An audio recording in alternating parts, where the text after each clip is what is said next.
प्यारे दर्शकों, जिमें समय समय ते असी आप जी के सामने कौम के महान विद्वानों को बुला के इतिहासक विषयां नाल संबंधित विचार करते हाँ। उस लड़ी के तहत अज असी एक अहम विषय लैके आए हाँ। वो विषय है गुरुद्वारा गुरु के बाग का मोर्चा। ये क्यों लगा, ये लगन पिछे की कारण सी, ਇਹਦਾ की प्रभाव पिया कौम ते, की कौम नूं नुकसान झलना पिया। इन्हां तमाम सवालों के बाबत जवाब देने वास्ते साडे कोल कौम के महान विद्वान प्रचारक भाई निर्मल सिंह जी सुरसिंह पहुँचे हैं। सब तो पहला मैं उन्होंने जीव आया आखदा होया गुरफतेह की सांझ करदा हाँ। भाई साहब वाहिगुरू जी का खालसा वाहिगुरू जी की फतेह। वाहिगुरू जी का खालसा वाहिगुरू जी की फतेह। गुरुद्वारा सिख की जान है। जे वख-वख समय हकूमतां दे वल्लों सिख नूं दबाया जाता रहा तो उहदे बाबत सब तो पहला गुरुद्वारे नूं निशाना बनाया जाता रहा, क्योंकि मन्निया जाता सी कि गुरुद्वारे विचों सिख नूं जिंदगी मिलती है, सिख नूं जीवन मिलता है। इसे बाबत वख-वख समय मोर्चे लगे, जिन्हां दे विचों गुरु के बाग का जिहड़ा मोर्चा वो अहम है। गुरु का बाग जिहड़ा गुरुद्वारा है ये है कित्थे ते इहदा इतिहासक पिछोकड़ की है? हाँ जी, गुरु का बाग गुरुद्वारा जिला अमृतसर दे विच उत्तर वाली साइड अजनाले दे कोल पिंड घुक्केवाली दे विच है। ठीक। रही गल इहदे इतिहासक पिछोकड़ दी, साडे लिखती स्रोतां दे विच मिलदा है कि जिस वक्त शहीदां दे सरताज गुरु अर्जन साहब पातशाह अमृतसर की धरती के उत्ते विराजमान सन तो वो अपने रुझेवियां दे विचों समा कढ़ के इस जगह ते भी जाया करते सन। ठीक। इत्थे सिख संगत का रुझान उस वक्त तो जिहड़ा वा बनना शुरू होया। इतिहास दे विच लिखिया मिलदा है कि भाई कल्याणा जी हरीपुर रियासत दे विच लक्कड़ लैण दे लई जांदे ने ते उत्थों दा जिहड़ा राजा सी राजा हरी सैन वो भाई कल्याणा जी दे जीवन तो प्रभावित हो के इसे ही जगह ते गुरु अर्जन साहब पातशाह जी के दर्शन दीदार करने के लिए आया तो इत्थे आन के उन्हें सिक्खी की दात प्राप्त की है। गुरु अर्जन साहब पातशाह जी तो बाद गुरु तेग बहादुर साहब जी के वेले जिस वक्त मसंदा ने उन्होंने दरबार साहब श्री अमृतसर आउण नहीं सी दिता, अंदर नहीं सी अगे जान दिता, उस वक्त गुरु तेग बहादुर साहब पातशाह जी इत्थे गए सन, क्योंकि उन्होंने पता सी कि साडे वडेरे साडे बजुर्ग गुरु अर्जन साहब पातशाह जी इत्थे विराजमान हो के ते सिੱਖੀ ਦੇ प्रचार प्रसार हित ਜਿਹੜੇ ਉਹ ਕਾਰਜ ਕਰਿਆ ਕਰਦੇ ਸਨ। ਇੱਥੇ ਹੀ ਗੁਰੂ ਤੇਗ ਬਹਾਦਰ ਸਾਹਿਬ ਪਾਤਸ਼ਾਹ ਜੀ ਜਾ ਕੇ ਇੱਕ ਬਾਗ ਲਗਵਾਉਂਦੇ ਨੇ, ਕਿਉਂਕਿ ਆਪਾਂ ਇਤਿਹਾਸ ਦੇ ਵਿੱਚ ਪੜ੍ਹਦੇ ਹਾਂ ਗੁਰੂ ਹਰਰਾਏ ਸਾਹਿਬ ਪਾਤਸ਼ਾਹ ਜੀ ਨੇ ਕੀਰਤਪੁਰ ਰੋਪੜ ਦੇ ਵਿੱਚ 52 ਬਾਗ ਜਿਹੜੇ ਲਵਾਏ ਸਨ ਤੇ ਉਸੇ ਤਹਿਤ ਉਸੇ ਸੋਚ ਦੇ ਉੱਤੇ ਪਹਿਰਾ ਦਿੰਦੇ ਹੋਏ ਗੁਰੂ ਤੇਗ ਬਹਾਦਰ ਸਾਹਿਬ ਪਾਤਸ਼ਾਹ ਜੀ ਇੱਥੇ ਬਾਗ ਲਗਵਾਉਂਦੇ ਨੇ, ਜਿਹਦਾ ਨਾਮ ਬਾਅਦ ਵਿੱਚ ਗੁਰੂ ਕਾ ਬਾਗ ਪ੍ਰਚਲਿਤ ਹੋਇਆ। ਸੋ ਇਸ ਤਹਿਤ ਆਪਾਂ ਦੇਖਦੇ ਹਾਂ गुरु अर्जन साहब पातशाह जी के वेले इहदा नाम गुरु की रौड़ प्रचलित सी। उस तो बाद गुरु तेग बहादुर साहब पातशाह जी के बाग लगवाउण दा करके इहदा नाम गुरु का बाग प्रचलित होया। ये जिहड़ा गुरुद्वारा साहब गुरु का बाग आ, इहदे उत्ते महंतां दा कदों कब्जा हुंदा? जिस वक्त 18वीं सदी का दौर असीं पढ़दे हां, जंगां युद्धां दा समां सी, गुरु का खालसा जंगलों बेलियां तबेलियां पहाड़ों के विच दिन कटी कर रहा सी, क्योंकि उस वक्त की हुकूमत गुरु के खालसे नूं मार मटाउण दे लई हर वेले तत्पर रहिंदी सी। घल्लू घारियां दा दौर चल रहा सी। गुरु के ਸਿੰਘਾਂ ਦੇ सिरां दे उत्ते इनाम जिहड़े ਉਹ तजवीज़ कीते होए सन वक्त की हुकूमत दे वल्लों। गुरु के सिੱਖਾਂ नूं चरखियां दे नाल उन्हां दे बंद कट के जां उन्हां नूं उस वक्त की हुकूमत दे वल्लों भारी तशद्दद दे नाल जिस वक्त मारन दा तहैया कीता होया सी, उस वक्त गुरु के सिख जिहड़े आ ਉਹ अपने गुरुद्वारे गुरु घर छड्ड के त्याग के जिस वक्त पहाड़ां जंगलों के वल गए सन, उदों ये जिहड़े गुरुद्वारे सन बिल्कुल खाली सन ते उन्हां समयां दे विच ही ये जिहड़े महंत सन वो गुरुद्वारियां दे विच काबज होए। ये जिहड़े महंत सन ये सिखां दे विचों ही निकले सन? सिखां दा एक हिस्सा सी जां होर धर्मां दे विचों सिख धर्म विच कन्वर्ट होए सन? असल दे विच इन्हां दी बाहरी देख सी जिहड़ी वो बिल्कुल सिखां वाली सी, वो साबत सूरत सन, गुरबाणी पढ़न वाले सन, पर ये गैर धर्मां दे विचों कन्वर्ट हो के इत्थे आए सन। ਇਹਨਾਂ ਨੇ ਬਾਹਰੀ ਦੇਖ ਨੂੰ ਤੇ ਆਪਣੀ ਨੂੰ ਸਵਾਰ ਲਿਆ, ਸਿੱਖਾਂ ਵਰਗੇ ਬਣਾ ਲਿਆ, ਪਰ ਅੰਦਰ ਦੀ ਜਿਹੜੀ ਇਹਨਾਂ ਦੀ ਵਿਚਾਰ ਸੀ, ਪੁਰਾਣੀ ਵਿਚਾਰ, ਉਹਨਾਂ ਨੂੰ ਇਹਨਾਂ ਨੇ ਨਹੀਂ ਸੀ ਛੱਡਿਆ ਵੀ। ਕਿਤੇ ਨਾ ਕਿਤੇ ਲਾਲਚੀ ਸੋਚ ਕਰਕੇ ਇਹਨਾਂ ਨੇ ਸੋਚਿਆ ਵੀ ਸਿੱਖ ਜੰਗਲਾਂ ਵਿੱਚ ਚਲੇ ਗਏ, ਗੁਰਦੁਆਰੇ ਖਾਲੀ ਹੋ ਗਏ, ਗੁਰਦੁਆਰਿਆਂ ਵਿੱਚ ਆਉਣ ਵਾਲਾ ਕੋਈ ਨਹੀਂ। ਹਾਂਜੀ। ਤੇ ਉਹਨਾਂ ਨੇ ਆਪਣੀ ਗੋਲਕ ਨੂੰ ਭਰਨ ਵਾਸਤੇ ਕਿਤੇ ਨਾ ਕਿਤੇ ਉਹਨਾਂ ਨੇ ਸੰਗਤ ਵਿੱਚ ਇਹ ਸ਼ੋਸ਼ਾ ਫੈਲਾਇਆ ਵੀ ਇੱਥੇ ਸਾਰੇ ਧਰਮਾਂ ਦੇ ਲੋਕ ਆ ਸਕਦੇ ਨੇ। ਤਾਈਓ ਉੱਥੇ ਜਿਹੜੀਆਂ ਲੋਕਾਂ ਦੀਆਂ ਭਵਿੱਖਬਾਣੀਆਂ ਦੱਸਣ ਵਾਸਤੇ ਜੋਤਿਸ਼ ਵਿਦਿਆ ਉਹ ਵੀ ਚਾਲੂ ਸ਼ੁਰੂ ਹੋ ਗਈ। ਬਿਲਕੁਲ ਬਿਲਕੁਲ। ਉਹਨਾਂ ਸਮਿਆਂ ਦੇ ਵਿੱਚ ਗੁਰਦੁਆਰਿਆਂ ਦੇ ਵਿੱਚ ਭਾਰੀ ਮਨਮਤ, ਗੁਰਦੁਆਰਿਆਂ ਦੇ ਵਿੱਚ ਮੂਰਤੀਆਂ ਸਥਾਪਿਤ ਕਰ ਦਿੱਤੀਆਂ ਗਈਆਂ, ਕਿਉਂਕਿ ਆਪਾਂ ਗੱਲ ਕਰ ਰਹੇ ਸੀ ਕਿ ਗੁਰੂ ਕਾ ਖਾਲਸਾ ਜਿਹੜਾ ਉਹ ਜੰਗਲਾਂ ਦੇ ਵਿੱਚ ਰਹਿ ਰਿਹਾ ਸੀ, ਦਿਨ ਕਟੀ ਉਸ ਵਕਤ ਗੁਰੂ ਕੇ ਸਿੱਖ ਕਰ ਰਹੇ ਸਨ, ਤੇ ਇੱਥੇ ਪਿੱਛੇ ਇਹਨਾਂ ਨੂੰ ਕੋਈ ਰੋਕਣ ਟੋਕਣ ਵਾਲਾ ਨਹੀਂ ਸੀ। ਇਸ ਕਰਕੇ ਇਹਨਾਂ ਨੇ ਆਪਣੀਆਂ ਮਨਮਰਜ਼ੀਆਂ ਕੀਤੀਆਂ, ਜਿਵੇਂ ਇਹਨਾਂ ਨੂੰ ਲੱਗਾ ਉਸ ਵਕਤ ਉਹਨਾਂ ਨੇ ਉਹ ਪੂਰੀ ਮਨਮਤ ਜਿਹੜੀ ਉਹ ਗੁਰਦੁਆਰਿਆਂ ਦੇ ਵਿੱਚ, ਗੁਰਧਾਮਾਂ ਦੇ ਵਿੱਚ ਫੈਲਾਈ। ਉਹਨਾਂ ਜਦੋਂ ਇੱਕ ਸਦੀ ਪੂਰੀ ਗੁਰਦੁਆਰਿਆਂ ਤੋਂ ਦੂਰ ਸਿੱਖ ਰਹੇ ਤੇ ਇਹੋ ਜਿਹੀ ਜਿਹੜੀ ਮਨਮਤ ਆ ਉਹ ਆਮ ਆ ਜਾਣੀ ਜਿਹੜੀ ਸੀ ਸੁਭਾਵਿਕ ਸੀ, ਜਿਹਦੇ ਕਰਕੇ ਸਭ ਕੁਝ ਹੋਇਆ। ਇੱਕ ਸਦੀ ਦਾ ਸਾਨੂੰ ਨੁਕਸਾਨ ਝੱਲਣਾ ਪਿਆ। ਉਸ ਤੋਂ ਬਾਅਦ ਇੱਕ ਹੋਰ ਵੱਡੀ ਘਾਟ ਆਈ ਵੀ ਗੁਰਦੁਆਰਿਆਂ ਦੇ ਨਾਂ ਦੇ ਨਾਲ ਬਾਦ ਸਿੰਘਾਂ ਨੇ ਜਗੀਰਾਂ ਵੀ ਲਾਤੀਆਂ। ਜਦੋਂ ਮਿਸਲਾਂ ਸਮਾਂ ਆਇਆ, ਮਹਾਰਾਜਾ ਰਣਜੀਤ ਸਿੰਘ ਦਾ ਸਮਾਂ ਆਇਆ, ਉਹਨਾਂ ਨੇ ਮਿਸਲਾਂ ਵੀ ਲਾਤੀਆਂ, ਉਹਨਾਂ ਨੇ ਜ਼ਮੀਨਾਂ ਜਾਇਦਾਦਾਂ ਲਾਤੀਆਂ, ਜਿਹਦੇ ਕਰਕੇ ਗੋਲਕ ਵਧਣ ਦੇ ਕਾਰਨ ਇਹਨਾਂ ਵਿੱਚ ਵਿਗਾੜ ਆ ਗਈ। ਹੁਣ ਜਿਹੜਾ ਗੁਰੂ ਕੇ ਬਾਗ ਦਾ ਜਿਹੜਾ ਉੱਥੋਂ ਦਾ ਮਹੰਤ ਹੈ, ਉਹਦਾ ਕੀ ਪਰਿਵਾਰਕ ਪਿਛੋਕੜ ਹੈ? ਉਹ ਸਿੱਖ ਹੈ ਜਾਂ ਹੋਰ ਕਿਸੇ ਧਰਮ ਨੂੰ ਮੰਨਣ ਵਾਲਾ ਹੈ? ਇਹਦਾ ਨਾਮ ਮਹੰਤ ਸੁੰਦਰਦਾਸ ਸੀ। ਇਹ ਮਹੰਤ ਬਿਸ਼ਨਦਾਸ ਦਾ ਚੇਲਾ ਸੀ। ਅੰਮ੍ਰਿਤਸਰ ਦਾ ਹੀ ਇਹ ਜੰਪਲ ਸੀ, ਇੱਥੋਂ ਦਾ ਹੀ ਵਸਨੀਕ ਸੀ। ਬਿਸ਼ਨਦਾਸ ਦੇ ਕੋਲ ਆਣ ਕੇ ਇਹਨੇ ਗੁਰਬਾਣੀ ਪੜ੍ਹਨੀ ਸ਼ੁਰੂ ਕੀਤੀ। ਇਹਨੇ ਆਪਣੀ ਸਿੱਖਾਂ ਵਾਲੀ ਦੇਖ ਸੀ ਜਿਹੜੀ ਉਹਨੂੰ ਬਣਾਇਆ ਸਵਾਰਿਆ। ਇਹ ਪਿਛੋਕੜ ਜਦੋਂ ਆਪਾਂ ਇਹਦਾ ਦੇਖਦੇ ਹਾਂ ਤੇ ਇਹ ਪਹਿਲਾਂ ਪਹਿਲਵਾਨੀ ਕਰਦਾ ਸੀ, ਪਹਿਲਵਾਨ ਕੁਸ਼ਤੀਆਂ ਕਰਨ ਦੇ ਵਿੱਚ ਇਹਦਾ ਰੁਝਾਨ ਸੀ, ਇਹਦਾ ਇੰਟਰਸਟ ਸੀ। ਪਰ ਬਾਅਦ ਵਿੱਚ ਇਹਨੇ ਜਦੋਂ ਆਪਣੇ ਜਿਹੜਾ ਇਹਦਾ ਗੁਰੂ ਸੀ, ਜਿਹਦਾ ਇਹ ਚੇਲਾ ਸੀ, ਉਹਦੇ ਕੋਲ ਇਹਨੇ ਬਹਿਣਾ ਜਾਂ ਸਮਾਂ ਬਤੀਤ ਕਰਨਾ, ਉਸ ਵਕਤ ਇਹਨੇ ਗੁਰਬਾਣੀ ਗਿਆਨ ਦੇ ਜਿਹੜੇ ਹੋਰ ਜਿਹੜੇ ਨੁਕਤੇ ਸੀ ਉਹ ਉੱਥੇ ਜਿੰਨਾ ਵੀ ਉਹ ਦੱਸ ਸਕਦਾ ਸੀ ਉਹਦੇ ਕੋਲ ਬੈਠ ਕੇ ਇਹਨੇ ਸਮਾਂ ਬਤੀਤ ਕੀਤਾ। ਤੇ ਸਿੱਖੀ ਵਾਲੀ ਦੇਖ ਜਿਹੜੀ ਇਹਨੇ ਆਪਣੀ ਬਣਾ ਕੇ, ਤੇ ਬਿਸ਼ਨਦਾਸ ਤੋਂ ਬਾਅਦ ਇਹ ਜਿਹੜਾ ਗੁਰਦੁਆਰੇ ਦੇ ਵਿੱਚ ਇੱਥੇ ਕਾਬਜ ਹੋਇਆ। ਇਹ ਮਹੰਤਾਂ ਨੂੰ ਸਰਕਾਰੀ ਸਪੋਰਟ ਸੀ, ਜਿਹਦੇ ਕਰਕੇ ਇੰਨੇ ਵਿਚਾਰ, ਇੰਨੇ ਪੁੱਠੇ ਕੰਮ ਜਿਹੜੇ ਸਨ ਉਹ ਗੁਰਦੁਆਰਿਆਂ ਵਿੱਚ ਇਹ ਲੋਕ ਕਰ ਰਹੇ ਸਨ। ਹਾਂਜੀ ਬਿਲਕੁਲ। ਇੱਕ ਤਾਂ ਆਪਾਂ ਗੱਲ ਕੀਤੀ ਕਿ ਗੁਰੂ ਕਾ ਖਾਲਸਾ ਉਸ ਵਕਤ ਗੁਰਦੁਆਰਿਆਂ ਦੇ ਵਿੱਚ ਮੌਜੂਦ ਨਹੀਂ ਸੀ। ਦੂਜਾ, ਇਹਨਾਂ ਨੂੰ ਪੂਰੀ ਸਰਕਾਰੀ ਸ਼ਹਿ ਸੀ ਕਿ ਇਹ ਗੁਰਦੁਆਰਿਆਂ ਦੇ ਵਿੱਚ ਰਹਿ ਕੇ ਆਪਣੀਆਂ ਮਨਮਰਜ਼ੀਆਂ ਕਰ ਸਕਦੇ ਹਨ। ਇਹਨਾਂ ਨੂੰ ਪੂਰਾ ਜਿਹੜਾ ਇਹਨਾਂ ਦੀ ਸਰਕਾਰ ਉਸ ਵਕਤ ਦੀ ਸੀ ਉਹ ਇਹਨਾਂ ਦੀ ਪਿੱਠ ਥਾਪੜ ਰਹੀ ਸੀ। ਇੱਕ ਅੰਗਰੇਜ਼ ਲਿਖਾਰੀ ਵੀ ਇਹ ਗੱਲ ਲਿਖਦਾ ਵੀ ਜਿਹੜਾ ਸਾਨੂੰ ਸਭ ਤੋਂ ਵੱਧ ਖਤਰਾ ਜਿਹੜਾ ਉਹ ਗੁਰਦੁਆਰਿਆਂ ਤੋਂ ਆ, ਕਿਉਂਕਿ ਇੱਥੇ ਬੈਠ ਕੇ ਸਿੱਖ ਇਕੱਠੇ ਹੁੰਦੇ ਨੇ ਤੇ ਜਦੋਂ ਵੀ ਕਿਸੇ ਦੇ ਵਿਰੁੱਧ ਬਗਾਵਤ ਕਰਦੇ ਨੇ ਤੇ ਉਹ ਤਾਂ ਕਰਦੇ ਨੇ, ਇਕੱਠੇ ਹੋਏ ਨੇ ਤੇ ਇਕੱਠੇ ਗੁਰਦੁਆਰਿਆਂ ਵਿੱਚ ਗੁਰੂ ਦੇ ਕੋਲੋਂ ਇਹਨਾਂ ਨੂੰ ਸ਼ਕਤੀ ਮਿਲਦੀ ਆ, ਜਿਹਦੇ ਕਰਕੇ ਉਹਨਾਂ ਨੇ ਇਹਨਾਂ ਮਹੰਤਾਂ ਨੂੰ ਜਿਹੜਾ ਸੀ ਉਹ ਸਪੋਰਟ ਕੀਤੀ। ਹਾਂਜੀ। ਜਿਹੜਾ ਗੁਰੂ ਕੇ ਬਾਗ ਦਾ ਮੋਰਚਾ ਵਾ, ਇਹ ਲੱਗਣ ਦਾ ਕਾਰਨ ਕੀ ਹੋ ਸਕਦਾ? ਹਾਂਜੀ, ਆਪਾਂ ਜਦੋਂ ਇਤਿਹਾਸ ਨੂੰ ਦੇਖਦੇ ਹਾਂ ਤੇ 8 ਅਗਸਤ 1922 ਈਸਵੀ ਨੂੰ ਜਦੋਂ ਗੁਰੂ ਕੇ ਸਿੱਖ ਇੱਥੇ ਜਾ ਕੇ ਇੱਥੋਂ ਦਾ ਪ੍ਰਬੰਧ ਜਿਹੜਾ ਹੈ ਉਹ ਆਪਣੇ ਹੱਥਾਂ ਹੇਠ ਲੈਂਦੇ ਨੇ, ਕਿਉਂਕਿ ਇਸ ਤੋਂ ਪਹਿਲਾਂ ਇੱਥੇ ਮਹੰਤ ਸ਼੍ਰੇਣੀ ਹੈ ਜਿਹੜੀ ਉਹ ਕਾਬਜ ਸੀ। ਜਿਸ ਵਕਤ 20 ਫਰਵਰੀ 1921 ਨੂੰ ਸਾਕਾ ਨਨਕਾਣਾ ਸਾਹਿਬ ਵਾਪਰਦਾ ਹੈ, ਉਸੇ ਸਮੇਂ ਦੌਰਾਨ ਜਦੋਂ ਗੁਰੂ ਕੇ ਸਿੱਖਾਂ ਨੂੰ ਪਤਾ ਲੱਗਾ ਕਿ ਨਨਕਾਣਾ ਸਾਹਿਬ ਗੁਰਦੁਆਰੇ ਤੋਂ ਇਲਾਵਾ ਹੋਰ ਵੀ ਐਸੇ ਗੁਰਦੁਆਰੇ, ਗੁਰਧਾਮ ਹਨ ਜਿੱਥੇ ਮਹੰਤ ਆਪਣੀਆਂ ਮਨਮਰਜ਼ੀਆਂ ਕਰ ਰਹੇ ਹਨ, ਉਸ ਵਕਤ ਗੁਰੂ ਕੇ ਸਿੱਖ ਭਾਈ ਕਰਤਾਰ ਸਿੰਘ ਜੀ ਝੱਬਰ ਤੇ ਭਾਈ ਦਾਨ ਸਿੰਘ ਜੀ ਜਾ ਕੇ ਮਹੰਤ ਇਹਨੂੰ ਸੁੰਦਰਦਾਸ ਨੂੰ ਮਿਲਦੇ ਨੇ, ਕਿਉਂਕਿ ਉਹਨਾਂ ਨੂੰ ਪਤਾ ਸੀ ਕਿ ਇਹ ਉੱਥੇ ਆਪਣੀਆਂ ਮਨਮਰਜ਼ੀਆਂ ਕਰ ਰਿਹਾ। ਬੜਾ ਵਿਚਾਰੀ ਕਿਸਮ ਦਾ ਬੰਦਾ ਸੀ ਇਹ।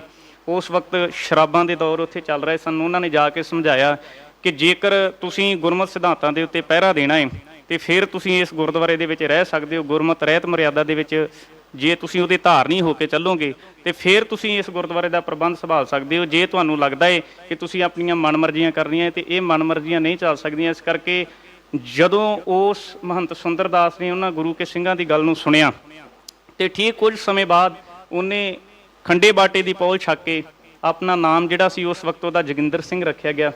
ਉਸ ਤੋਂ ਬਾਅਦ ਉਹਦਾ ਆਨੰਦ ਕਾਰਜ ਹੋਇਆ ਗੁਰਮਤਿ ਵਿਧੀ ਦੇ ਮੁਤਾਬਕ। ਇੱਥੋਂ ਇਹ ਵੀ ਗੱਲ ਸਿੱਧ ਹੁੰਦੀ ਹੈ ਵੀ ਗੁਰਦੁਆਰਿਆਂ ਵਿੱਚ ਜਿਹੜੇ ਲੋਕ ਮਹੰਤ ਦਾ ਕੰਮ ਕਰ ਰਹੇ ਨੇ ਉਹ ਲੋਕ ਅੰਮ੍ਰਿਤਧਾਰੀ ਨਹੀਂ, ਬਿਲਕੁਲ ਉਹਨਾਂ ਦੀ ਬਾਹਰੀ ਦਿੱਖ ਜਿਹੜੀ ਉਹ ਸਿੱਖਾਂ ਵਾਲੀ ਜ਼ਰੂਰ ਸੀ, ਪਰ ਉਹਨਾਂ ਦਾ ਗੁਰਮਤਿ ਦੇ ਜਿਹੜੇ ਸਾਡੇ ਮੁੱਢਲੇ ਬੇਸਿਕ ਸਿਧਾਂਤ ਜਾਂ ਜਿਹੜੇ ਸਾਡੇ ਕਨਸੈਪਟ ਸੀ, ਖੰਡੇ ਬਾਟੇ ਦੀ ਪੌਲ ਜਾਂ ਗੁਰਬਾਣੀ ਦੀਆਂ ਹੋਰ ਬਾਰੀਕੀਆਂ ਨੂੰ ਜਿਹੜਾ ਸਮਝਣਾ, ਉਹਨਾਂ ਤੋਂ ਬਹੁਤ ਦੂਰ ਸਨ। ਠੀਕ। ਹੁਣ ਜਿਹੜਾ ਗੁਰੂ ਕੇ ਬਾਗ ਦਾ ਜਿਹੜਾ ਮੋਰਚਾ, ਇਹਦੇ ਲੱਗਣ ਦੇ ਪਿੱਛੇ ਕਾਰਨ ਤੁਸੀਂ ਦੱਸ ਚੁੱਕੇ ਹੋ, ਬਹੁਤ ਵਧੀਆ ਤਰੀਕੇ ਨਾਲ ਇਹਨੂੰ ਐਕਸਪਲੇਨ ਕਰ ਰਹੇ ਹੋ। ਜਦੋਂ ਸੁੰਦਰ ਸਿੰਘ, ਸਰਦਾਰ ਤੇਜਾ ਸਿੰਘ ਅਤੇ ਦਾਨ ਸਿੰਘ ਵਿਛੋਆ ਜਦੋਂ ਇਹਨਾਂ ਕੋਲ ਜਾਂਦੇ ਨੇ, ਕੀ ਆਪਸ ਵਿੱਚ ਇਹਨਾਂ ਦੀ ਗੱਲਬਾਤ ਹੁੰਦੀ ਹੈ?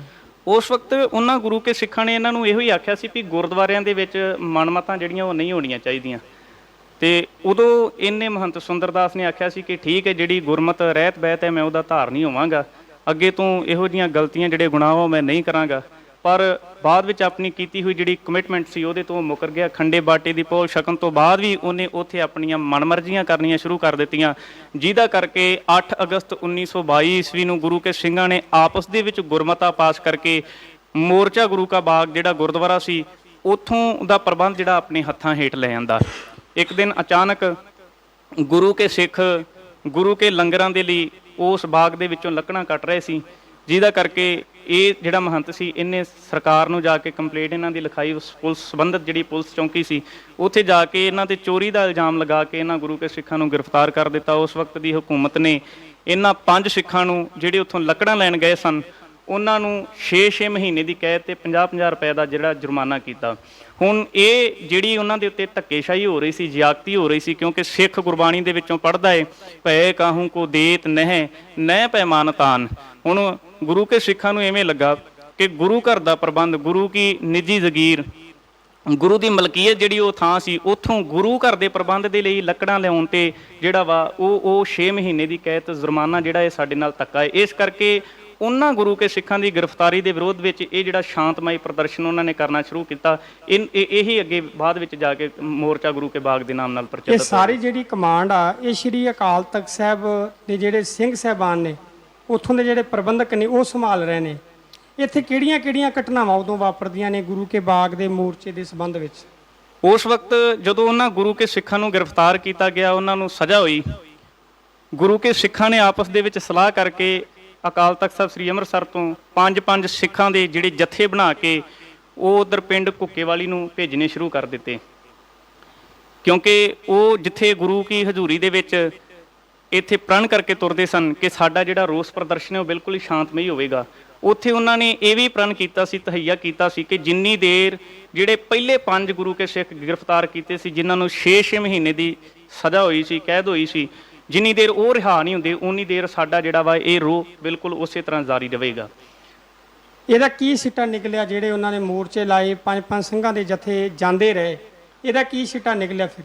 ਹਾਂਜੀ, ਜਿਸ ਵਕਤ ਗੁਰੂ ਕੇ ਸਿੱਖ ਇੱਥੋਂ ਅਕਾਲ ਤਖਤ ਸਾਹਿਬ ਤੋਂ ਅਰਦਾਸ ਕਰਕੇ ਉਧਰ ਨੂੰ ਤੁਰਦੇ, ਉਸ ਵੇਲੇ ਦੀ ਸੰਬੰਧਿਤ ਜਿਹੜੀ ਪੁਲਿਸ ਸੀ ਉਹਨਾਂ ਗੁਰੂ ਕੇ ਸਿੱਖਾਂ ਨੂੰ ਰੋਕਣ ਦਾ ਯਤਨ ਕਰਦੀ ਵੀ। ਉਹਨਾਂ ਨੂੰ ਰਸਤੇ ਦੇ ਵਿੱਚ ਰੋਕਿਆ ਜਾਂਦਾ, ਗਮਟਾਲਾ ਪੁਲ ਦੇ ਉੱਤੇ ਰੋਕ ਕੇ ਉਹਨਾਂ ਦੇ ਉੱਤੇ ਭਾਰੀ ਤਸ਼ੱਦਦ ਕੀਤਾ ਜਾਂਦਾ। ਜਿੱਥੇ ਪੁਲਿਸ ਦੀਆਂ ਲਾਠੀਆਂ, ਪੁਲਿਸ ਦੀਆਂ ਡਾਂਗਾਂ ਇਹਨਾਂ ਗੁਰੂ ਕੇ ਸਿੱਖਾਂ ਦੇ ਉੱਤੇ ਵਰਦੀਆਂ ਸੀ, ਉੱਥੇ ਹੋਰ ਵੀ ਐਸੀ ਬਹੁਤ ਸਾਰੀ ਸੰਗਤ ਸੀ ਜਿਹੜੀ ਇਹਨਾਂ ਗੁਰੂ ਕੇ ਸਿੱਖਾਂ ਨੂੰ ਪਿਆਰ ਸਤਿਕਾਰ ਕਰਨ ਵਾਲੀ ਸੀ। ਜਦੋਂ ਅਕਾਲ ਤਖਤ ਸਾਹਿਬ ਤੋਂ ਪਿੰਡ ਘੁੱਕੇਵਾਲੀ ਵੱਲ ਨੂੰ ਚੱਲਦੇ ਸਨ, ਇੱਥੋਂ ਤੁਰ ਕੇ ਜਾਂਦੇ ਸਨ, ਇਹਨਾਂ ਨੂੰ ਰਸਤੇ ਦੇ ਵਿੱਚ ਜਲ ਪਾਣੀ ਵੀ ਛਕਾਇਆ ਜਾਂਦਾ, ਇਹਨਾਂ ਦੀ ਸੇਵਾ ਕੀਤੀ ਜਾਂਦੀ, ਫੁੱਲਾਂ ਦੀ ਵਰਖਾ ਕੀਤੀ ਜਾਂਦੀ, ਕਿਉਂਕਿ ਕਿਤੇ ਨਾ ਕਿਤੇ ਸੰਗਤ ਦੇ ਵਿੱਚ ਇਹ ਸੁਨੇਹਾ ਜਾ ਚੁੱਕਾ ਸੀ ਕਿ ਇਹ ਜਿਹੜੀ ਜ਼ਿਆਦਤੀ ਹੈ ਸਰਕਾਰ ਦੇ ਵੱਲੋਂ, ਇਹ ਧੱਕਾ ਹੋ ਰਿਹਾ ਹੈ।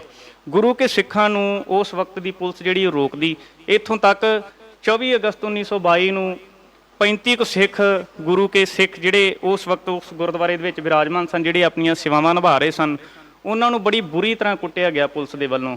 ਗੁਰੂ ਦੀ ਹਜ਼ੂਰੀ ਦੇ ਵਿੱਚ ਬੈਠੇ ਹੋਏ ਸਿੱਖਾਂ ਨੂੰ ਕੇਸਾਂ ਤੋਂ ਫੜ ਕੇ ਧੂ ਕੇ ਜਿਹੜਾ ਉਹ ਬਾਹਰ ਸੁੱਟਿਆ ਗਿਆ। ਜਦੋਂ ਇਸ ਤਰ੍ਹਾਂ ਗੁਰੂ ਕੇ ਸਿੱਖ ਇੱਥੋਂ ਅਰਦਾਸ ਕਰਕੇ ਉਧਰ ਨੂੰ ਤੁਰਦੇ, ਪੁਲਿਸ ਇਹਨਾਂ ਦੇ ਉੱਤੇ ਡਾਂਗਾ ਭਰਾਉਂਦੀ ਰਹੀ, ਇਹਨਾਂ ਨੂੰ ਮਾਰਦੀ ਕੁੱਟਦੀ ਰਹੀ, ਪਰ ਫਿਰ ਵੀ ਗੁਰੂ ਕੇ ਸਿੱਖ ਜਿਹੜਾ ਵਾ ਇਹ ਤਸ਼ੱਦਦ ਆਪਣੇ ਸਰੀਰਾਂ ਦੇ ਉੱਤੇ ਹੰਡਾਉਂਦੇ ਹੋਏ ਜਿਹੜਾ ਵਾ ਆਪਣੀ ਉਸ ਜਿਹੜਾ ਉਹਨਾਂ ਨੇ ਪ੍ਰਣ ਕੀਤਾ ਸੀ ਉਹਦੇ ਤੋਂ ਪਿੱਛੇ ਨਹੀਂ ਹਟੇ। ਕਹਿੰਦੇ ਵੀ ਇੰਨਾ ਜ਼ਿਆਦਾ ਤਸ਼ੱਦਦ ਕਰਦੇ ਰਹੇ ਉਹ ਵੀ ਇੱਕ ਵਾਰੀ 2 ਪਿਓ ਪੁੱਤ ਜਿਹੜੇ ਖੇਤਾਂ 'ਚ ਕੰਮ ਕਰ ਰਹੇ ਸੀ, ਤਾਰਾ ਸਿੰਘ ਤੇ ਭਗਤ ਸਿੰਘ ਉਹਨਾਂ ਦਾ ਨਾਂ ਸੀ, ਟੇੜਾ ਪਿੰਡ ਦੇ ਉਹ ਰਹਿਣ ਵਾਲੇ ਸੀ। ਕਹਿੰਦੇ ਵੀ ਇੰਨਾ ਤਸ਼ੱਦਦ ਕੀਤਾ, ਉਹਨਾਂ ਦਾ ਕਸੂਰ ਕੋਈ ਨਹੀਂ ਸੀ, ਸਿਰਫ ਜਿਸ ਉਹਨਾਂ ਦੇ ਖੇਤਾਂ ਦੇ ਰਾਹੀਂ ਇੱਕ ਗਧਾ ਜਿਹੜਾ ਸੀ ਉਹਦੇ ਉੱਤੇ ਸਮਾਨ ਲੱਦਿਆ, ਉਹ ਸਿੰਘਾਂ ਵੱਲ ਜਾ ਰਿਹਾ ਸੀ।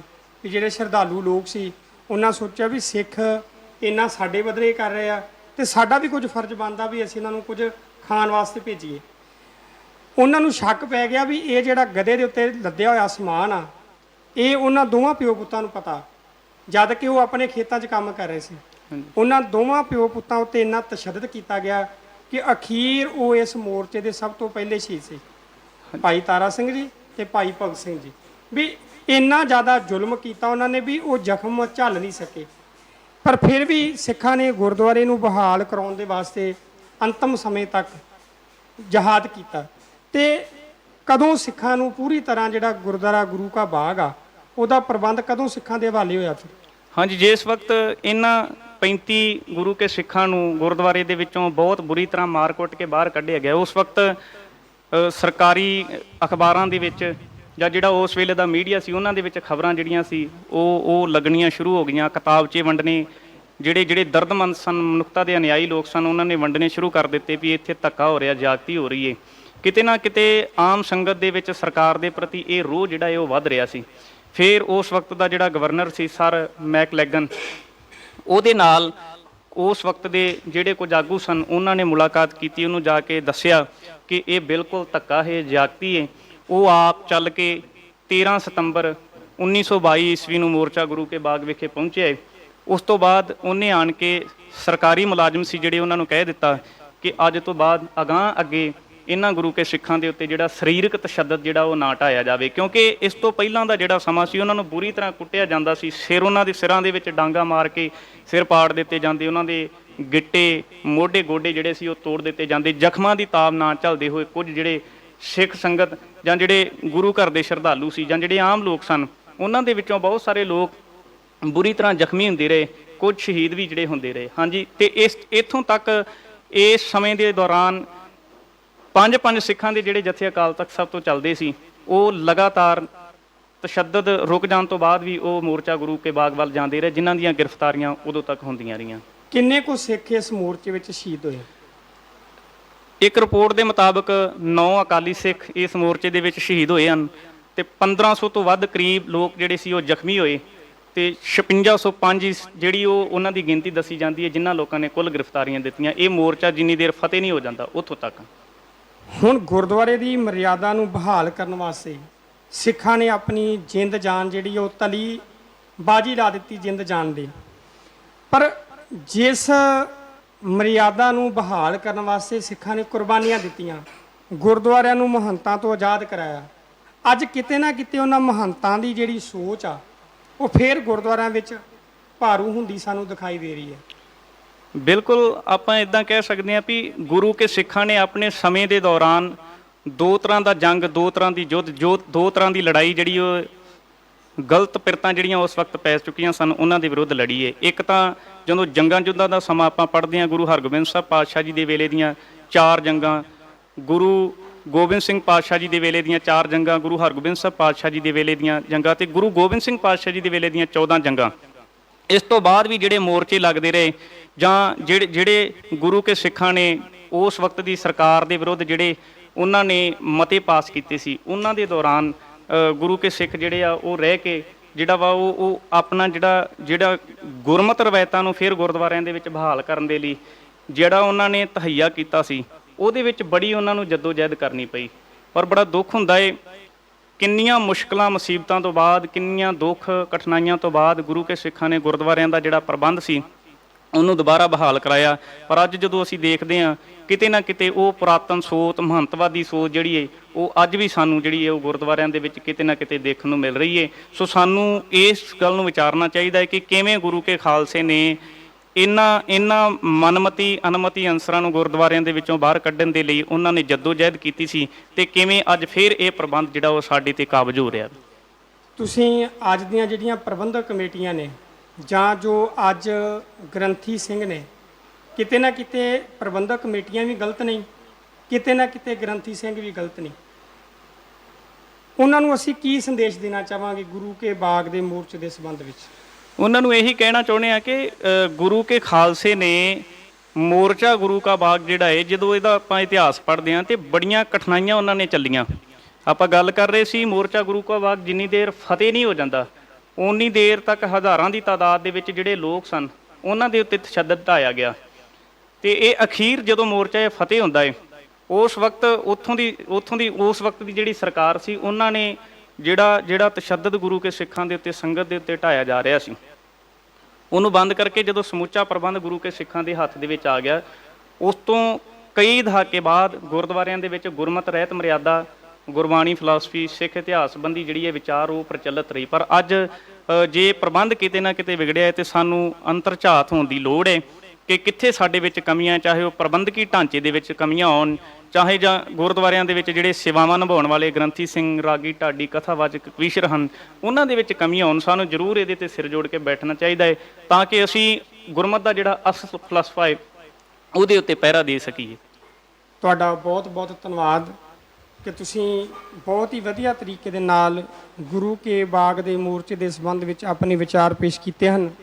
ਅਖੀਰ ਵਿੱਚ ਅਸੀਂ ਇਹੀ ਕਹਿਣਾ ਚਾਹਾਂਗੇ ਕਿ 32 ਸਾਲ ਲਾ ਕੇ ਸਮੁੱਚੀ ਕੌਮ ਨੇ ਇੱਕ ਮਰਿਆਦਾ ਤਿਆਰ ਕੀਤੀ ਸੀ, ਜਿਹਨੂੰ ਸ਼੍ਰੀ ਅਕਾਲ ਤਖਤ ਸਾਹਿਬ ਤੋਂ ਲਾਗੂ ਕੀਤਾ ਗਿਆ, ਜਿਹਨੂੰ ਸਿੱਖ ਰਹਿਤ ਮਰਿਆਦਾ ਕਿਹਾ ਜਾਂਦਾ ਹੈ। ਜੇ ਅਸੀਂ ਚਾਹੁੰਦੇ ਹਾਂ ਕਿ ਉਸ ਮਰਿਆਦਾ ਨੂੰ ਬਹਾਲ ਕਰ ਸਕੀਏ, ਜਿਹੜੀ ਮਰਿਆਦਾ ਸਾਡੀ ਗੁਰੂ ਸਾਹਿਬਾਨ ਦੇ ਵਕਤ ਸੀ, ਤੇ ਅਸੀਂ ਆਪਣੇ ਗੁਰਦੁਆਰਿਆਂ ਦੇ ਵਿੱਚ ਸਿੱਖ ਰਹਿਤ ਮਰਿਆਦਾ ਨੂੰ ਜ਼ਰੂਰ ਲਾਗੂ ਕਰੀਏ। ਧੰਨਵਾਦ। ਵਾਹਿਗੁਰੂ ਜੀ ਕਾ ਖਾਲਸਾ, ਵਾਹਿਗੁਰੂ ਜੀ ਕੀ ਫਤਿਹ।